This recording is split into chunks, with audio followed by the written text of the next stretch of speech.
Hallelujah. जय मसीह की। Federal worship पे जितना लोग इकट्ठा है, सब चर्च को आशीष बरकत मिले। अभी हम पूरी तरह दिल से, हृदय से प्रभु की महिमा कर सके। हम अभी थोड़ी देर के लिए प्रार्थना करते हुए शुरू करेंगे। अपने आंख बंद कीजिए।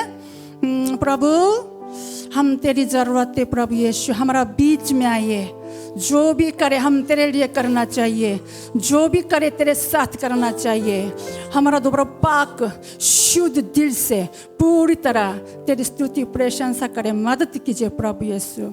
ओ हालेलुया। हम तेरी स्तुति, तेरी प्रशंसा के लिए तेरी मदद की जरूरत है प्रभु यीशु। यीशु हमारा बीच में आइए। Hallelujah, hallelujah. दोबारा पाक शुद्ध कर दीजिए। आमीन। हालेलुया।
आत्मा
Hati sundar tuaran separe. Haleluya. Love jogelie di adı Yesu. Biar kini itu apa dekana sungai kari sama dikisi tirakan hiasi nape pero diri prinko. Haleluya.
तेरे सामने खड़ा हुआ है प्रभु।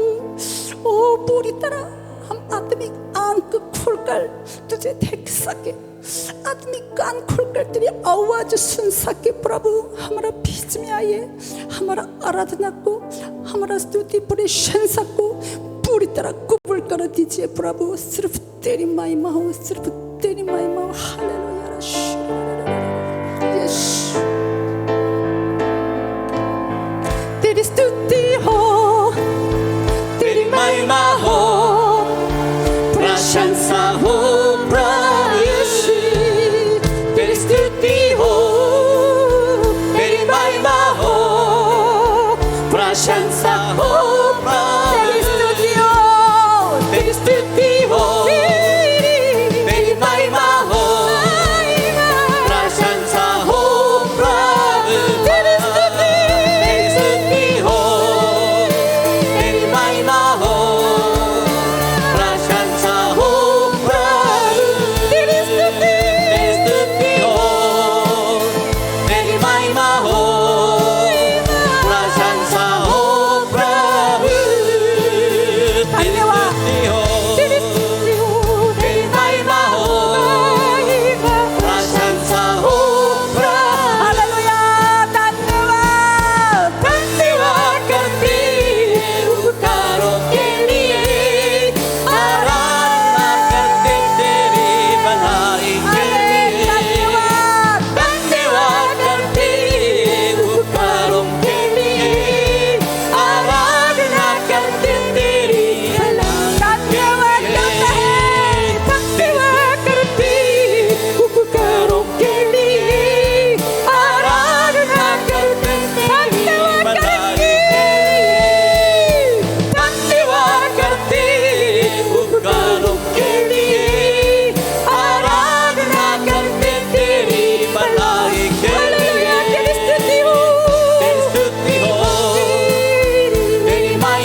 तेरी महिमा हो, प्रशंसा हो प्रभु, तेरी स्तुति हो, तेरी महिमा हो, प्रशंसा हो प्रभु।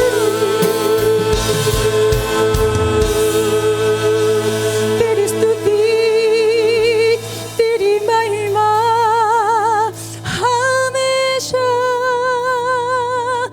होते रहे। हालेलुया।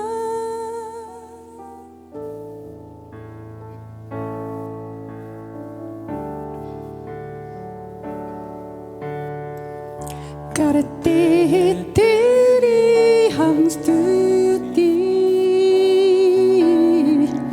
हृदय की गहराई वो से।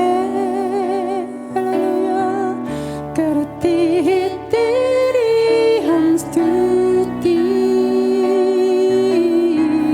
हृदय की गहराई वो से। यीशु तू ही है, तू ही है हमारा प्रभु। हालेलुया। यीशु तू ही है, तू ही है हमारा प्रभु। महिमा तेरी,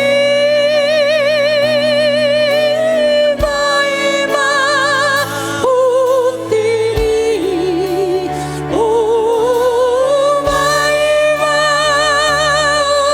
तेरी, यीशु महिमा तेरी। ऊंचा और ऊंचा, सबसे ऊंचा है तेरा नाम। ऊंचा और ऊंचा, सबसे ऊंचा है तेरा नाम। हालेलुया। महिमा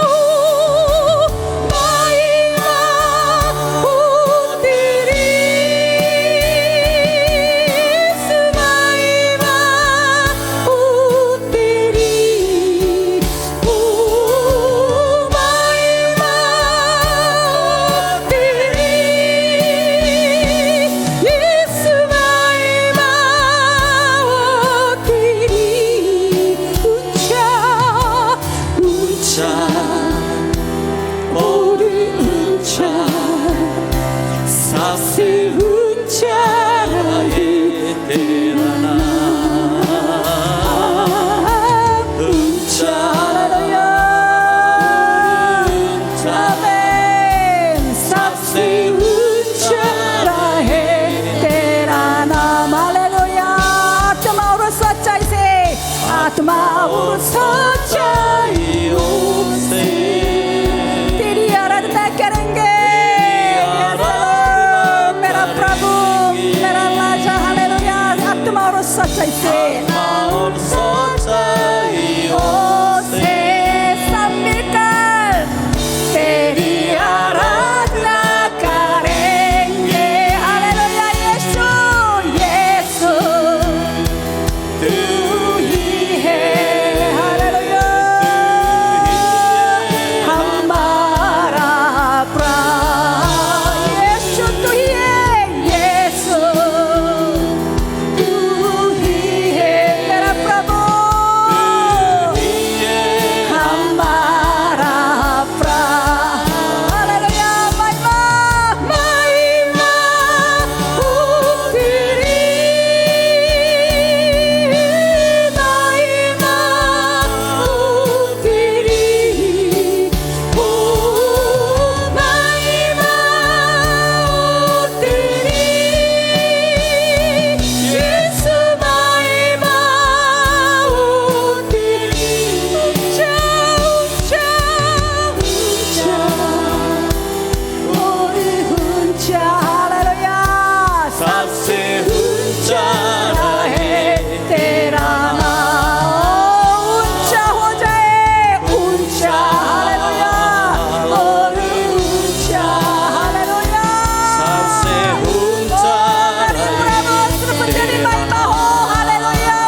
ऊंचा रहे तेरा नाम ऊंचा और ऊंचा सबसे ऊंचा रहे तेरा नाम महिमा हो महिमा तेरी यीशु महिमा तेरी ओ महिमा तेरी यीशु महिमा तेरी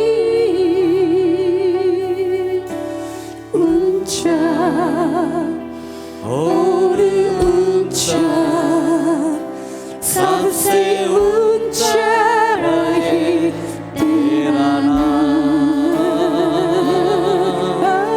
ऊंचा और ऊंचा सबसे ऊंचा रहे तेरा नाम ऊंचा और ऊंचा सबसे ऊंचा रहे तेरा नाम हालेलुया प्रभु यीशु बहुत धन्यवाद हम बिल्कुल ऐसा ही लायक भी नहीं थे हम बिल्कुल गंदगी में पाप में फंसे हुए थे लेकिन तू अपनी लहू के द्वारा हम दोबारा पाक शुद्ध करके तेरे सामने खींचा दिया प्रभु धन्यवाद हम हमेशा खुशी से दिल से हृदय से पूरी तरह तेरे स्तुति प्रशंसा आराधना के लिए हमें बचा के रख दीजिए प्रभु हमेशा तेरे हुजूरी में तेरे सामने हम बैठ के तेरी आवाज सुनने का लायक बना दीजिए प्रभु ओ हालेलुया सिर्फ तेरी महिमा हो सिर्फ तेरी महिमा हो धन्यवाद के साथ ये वर्शिप ये प्रार्थना प्रभु यीशु मसीह के नाम से हम दुआ करता है आमीन हालेलुया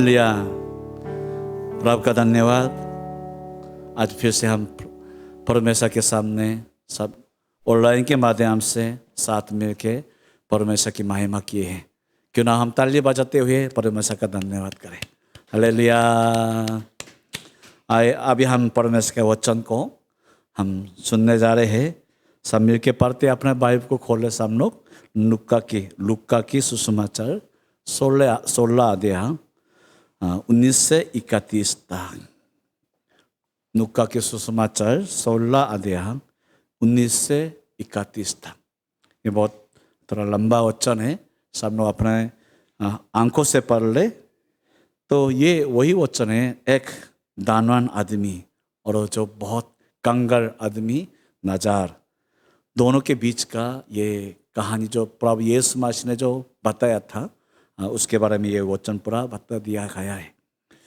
तो आज का वचन का जो टॉपिक का नाम है डू यू बिलीव हेल क्या आप नरक पे विश्वास करते हो नरक को आप मानते हो जानते हो अभी भी दुनिया में लोग क्यों पाप करता है क्यों परमेश्वर को नहीं मानते हैं उनके वचन पे क्यों नहीं चलते हैं इसका कारण यही है कि लोग नरक को नहीं मानते हैं कि हम मरने के बाद इतना खतरनाक जगह में जाने वाला है अगर हम इस बात को मानेंगे तो जरूर हम इस संसार दुनिया में हर काम को मना करते हुए सबसे पहले परमेश्वर के वचनों में हम चलते रहेंगे तो बहुत ज़रूरी है कि सच्चा परमेश्वर के मार्ग में चलने के लिए इस पे हम विश्वास करें कि सच्चा नरक है तो आज का वचन में प्रभु यीशु मसीह क्या बताने जा रहे हैं?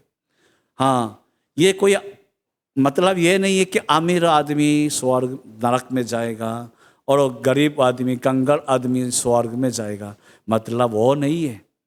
मतलब वो है कि जो इस संसार दुनिया से प्रेम करता है वो नरक में जाएगा, जो परमेश्वर से प्रेम करता है वो स्वर्ग में जाएगा।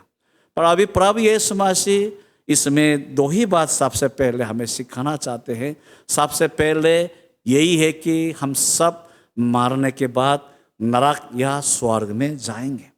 मैं आपके सामने साफ साफ शब्दों से ये कहना चाहता हूँ कि कुछ समय के बाद हम सभी लोग जरूर नरक या स्वर्ग दोनों में से एक जगह पे वहाँ बैठे हुए दिखेगा।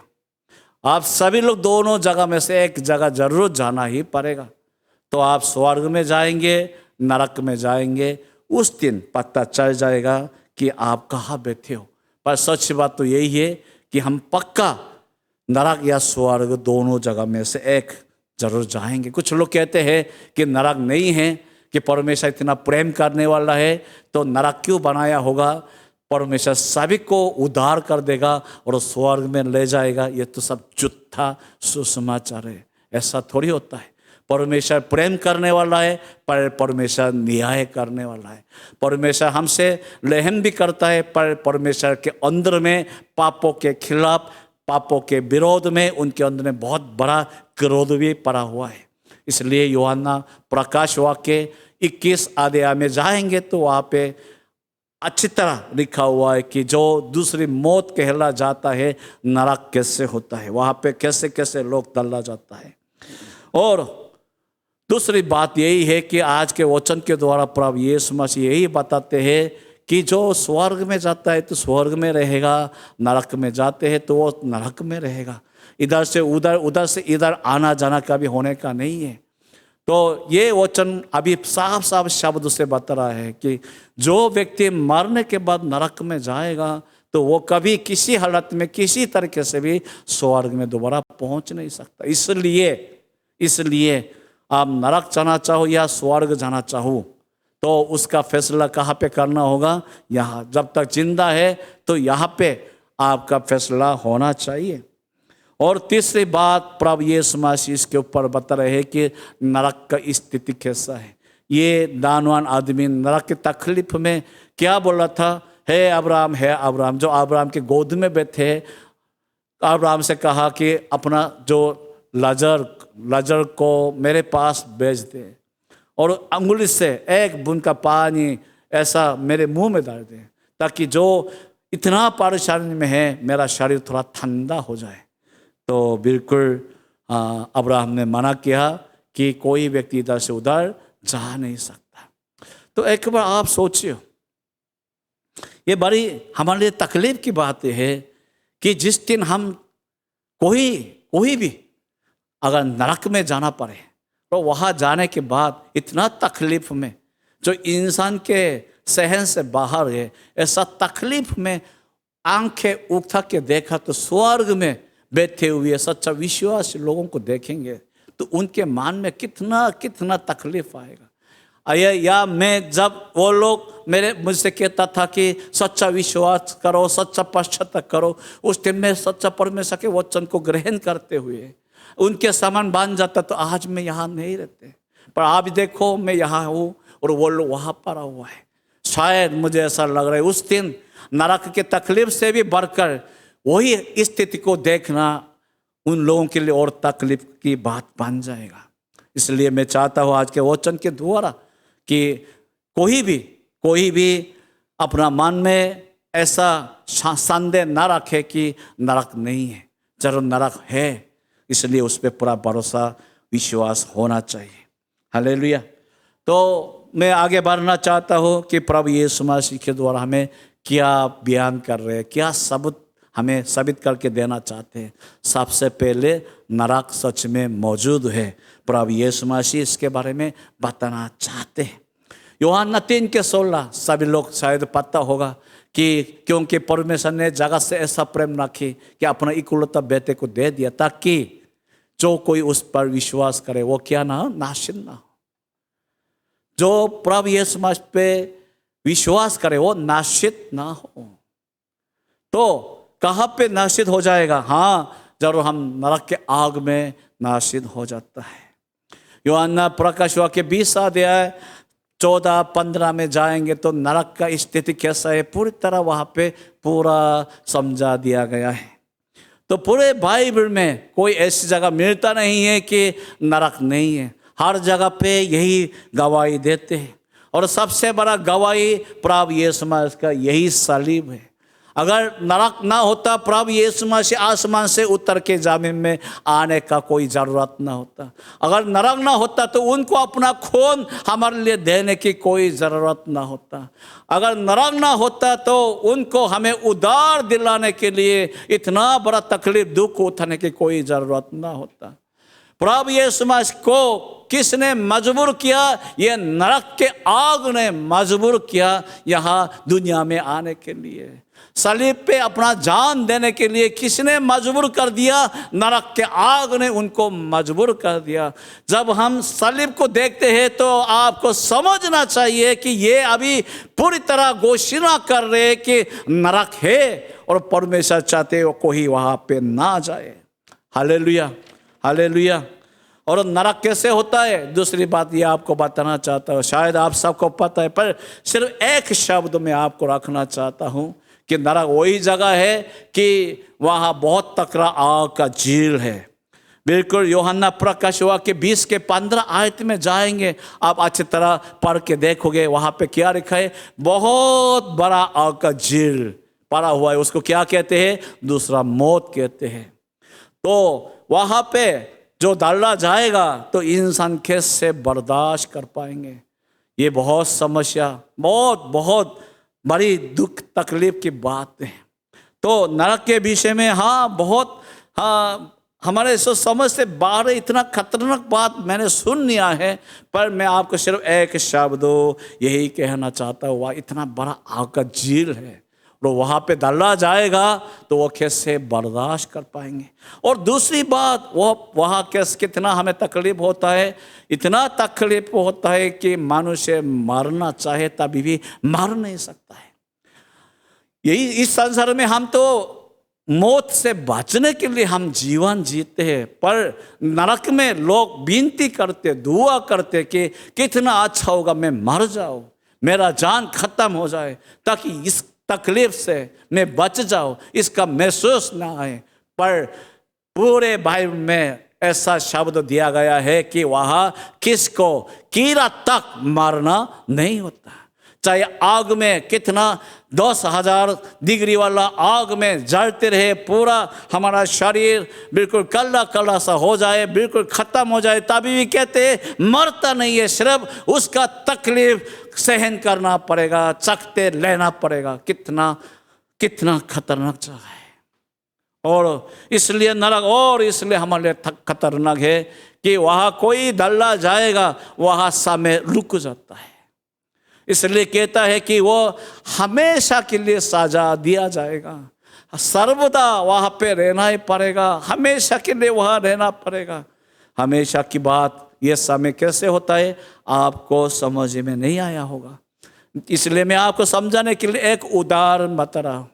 मान लो कि हमारे पृथ्वी के बाहर से एक पक्षी 1000 साल में एक बार घूमने के लिए आते हैं और हमारे पृथ्वी में आकर सिर्फ एक मिट्टी का बूंद उठा के ले जाता है। तो आप जानते हो जब वो 1000 साल में एक बार हमारे पृथ्वी में आकर एक बूंद का मिट्टी उठा के ले जाएंगे तो पृथ्वी में से उतना मिट्टी कम हो जाएगा। और वो कितनी बार आना पड़ेगा, इतना इस तरह मिट्टी का बूंद ले जाने के कारण ये पृथ्वी पूरा खत्म होने तक वो कितनी बार आना पड़ेगा। हाँ, गिनना भी मुश्किल है।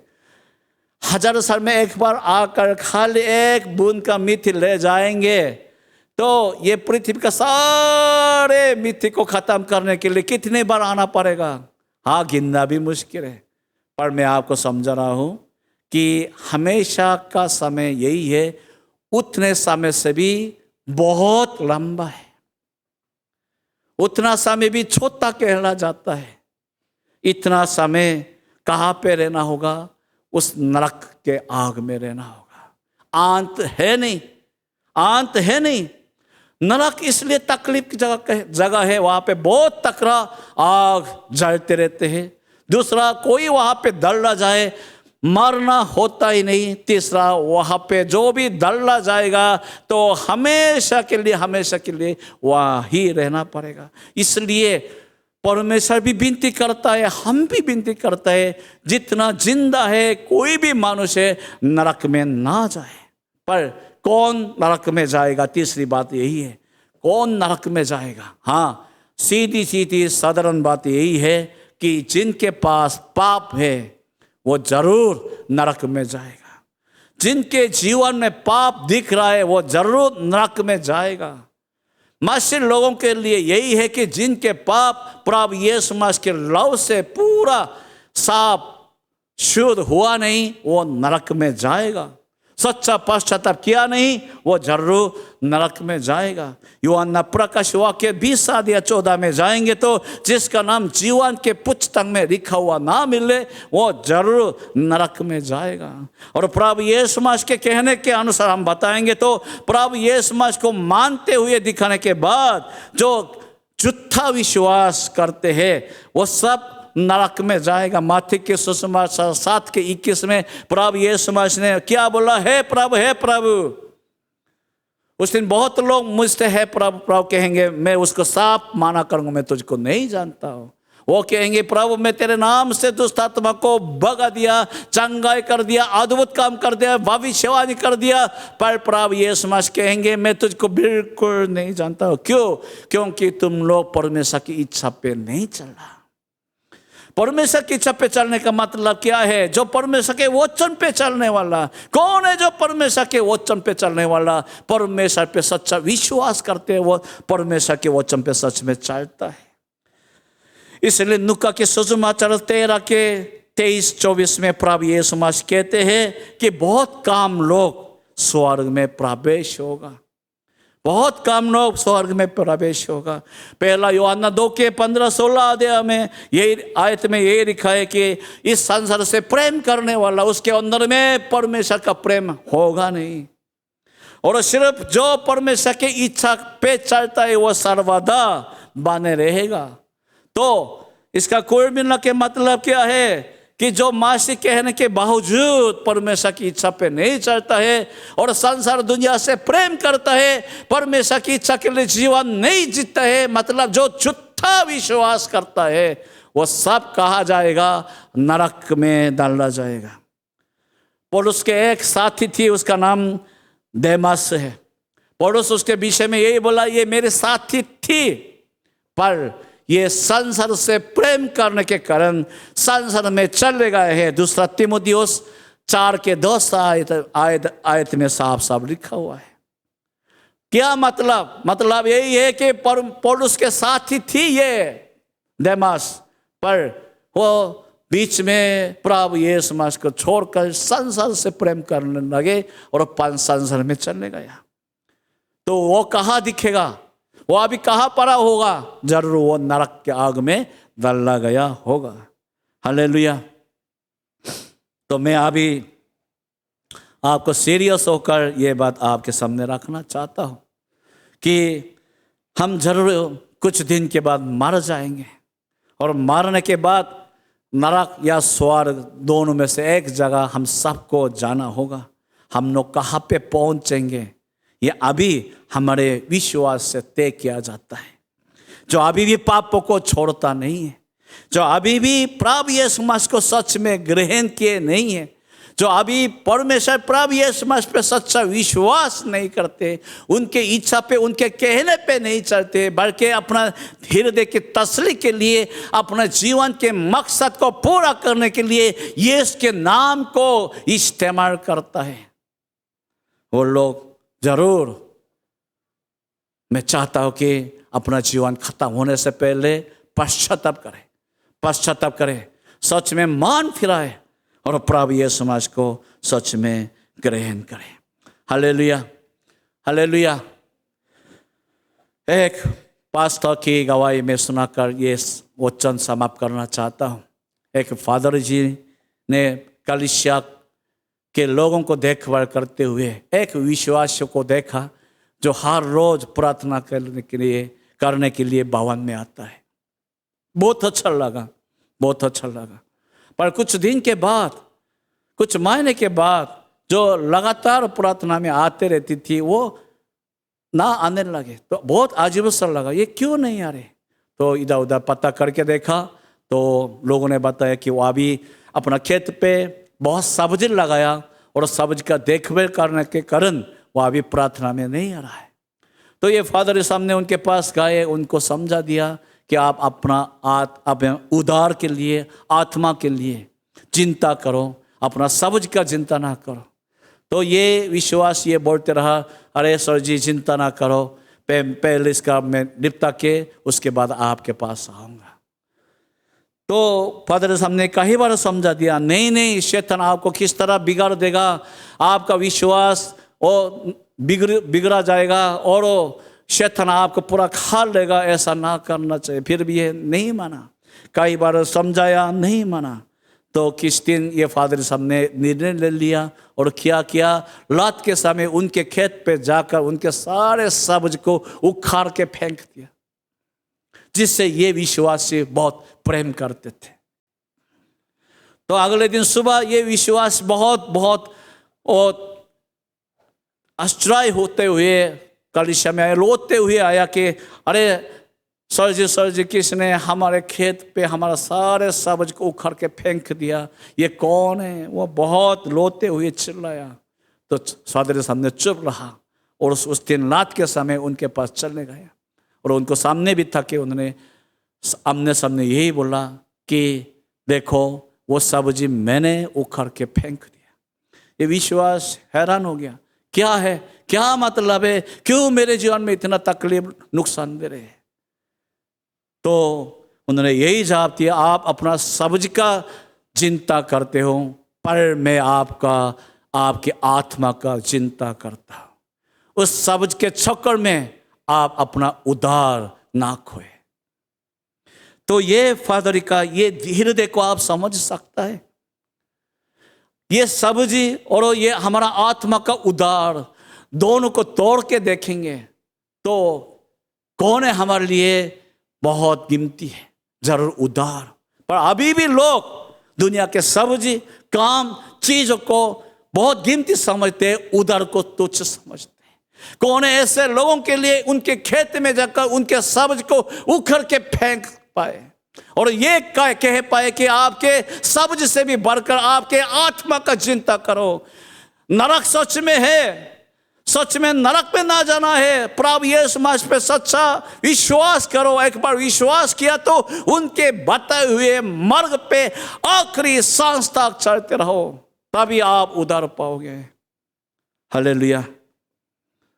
आज आप सच में इस वचन को मानते हैं, ग्रहण करते हैं, तो आप अपने आप को जांच लो और साथ साथ आपके साथ में आपके फैमिली में जो अभी मसीह को नहीं जानते हैं या मसीह को पूरी तरह ग्रहण नहीं किया है, विश्वास नहीं करते, उनके लिए प्रार्थना करो, उनको समझाओ, क्योंकि कुछ समय के बाद उन सबको यही नरक के आग देखना ही पड़ेगा। आइए सब आंखें बंद करें, दुआ करते हैं। हालेलुया। प्रभु यीशु मसीह बहुत धन्यवाद। प्रभु यीशु मसीह तूने कभी मना नहीं किया था कि नरक इस दुनिया में है। हमेशा साफ साफ शब्दों से तूने ये इसका संदेश दे दिया और तूने घोषणा करके बता दिया कि आदमी नरक में चले जाता है। प्रभु यीशु मसीह ओ प्रभु मदद करे। तूने इसलिए शरीर पे अपना जान दे दिया ताकि जो कोई तुझ पर विश्वास करे वो नाश ना हो बल्कि हमेशा की जीवन को पाए। प्रभु यीशु मसीह अभी भी नरक के आग बहुत तकरा झड़ते रहते हैं, पर लोगों के कान मोटा हो गया, यीशु को उद्धार को तुच्छ समझते हैं और खुदावन संसार दुनिया के चीजों के पीछे भाग रहा। प्रभु तेरी आवाज को सबके हृदय में सुना दे, मान फिराओ, सच्चा विश्वास करो। ओ प्रभु मदद कर। धन्यवाद के साथ दुआ प्रभु यीशु मसीह के नाम से मांगते हैं, आमीन। हालेलुया। सबको जय मसीह की प्रभु सबको आशीष दे।